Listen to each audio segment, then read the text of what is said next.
The breaking news is out of Ottawa this hour. Manitoba is set to sign on to the federal government's Universal School Food Program. Manitoba becoming the second province to do so after Newfoundland and Labrador.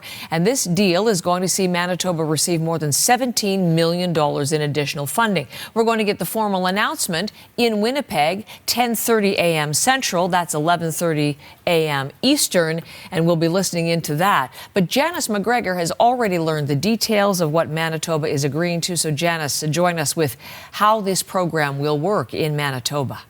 Yeah, good morning, Heather. You know that phrase, twist my rubber arm? I think that might apply here when we're talking about Premier Kinew's NDP government in Manitoba.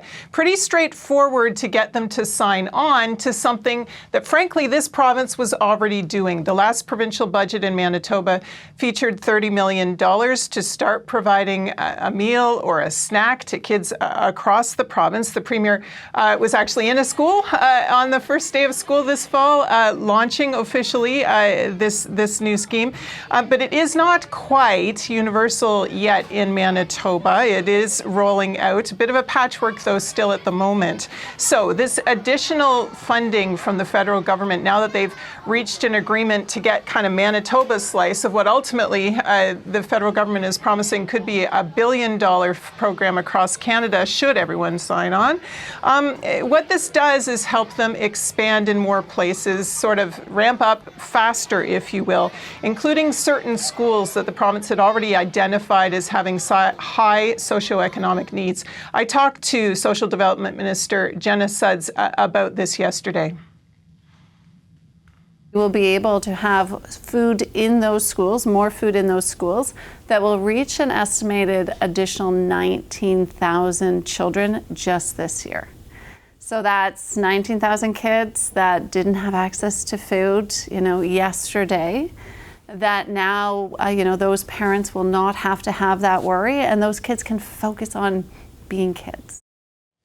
Most of the government money is going to buy food.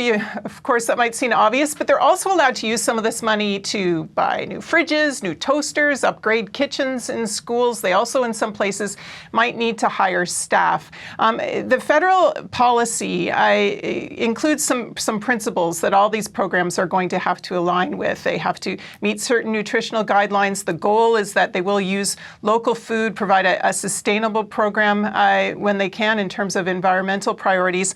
But unlike in the U.S., where school food programs are actually run out of the Department of Agriculture and effectively a subsidy for farmers, Canada's program is set up differently, much more in line with sort of a scheme intended to first and foremost be a poverty reduction tool. I will say one thing to know, there is a specific string attached with this deal. Manitoba is not allowed to take the federal money and then turn around and use its provincial money on some other priority it might have. The federal money is on top of the provincial money that was already in place to roll this out. Janice, that makes it two provinces, as we've said, but there's the possibility of an early federal election still in the air. So is that is it increasing pressure at all, for example, to get more deals done? Yeah, tick, tick, tick, tick, tick. The ticking sound you hear in the distance here in Ottawa these days is perhaps time running out on the federal Liberals before a potential confidence vote pulls the plug on their government. Pierre Poilievre's federal Conservatives are less enthusiastic about the idea of a national school food program. They've been kind of mocking about how so far it's become $1 million that are, creating headlines, feeding headlines for the Liberals instead of actually feeding meals to kids. Suds spoke to me yesterday about the urgency of what she's got to deliver here. This should not be political, right? We hear in the House of Commons Pierre Poilievre refer to this as bureaucracy.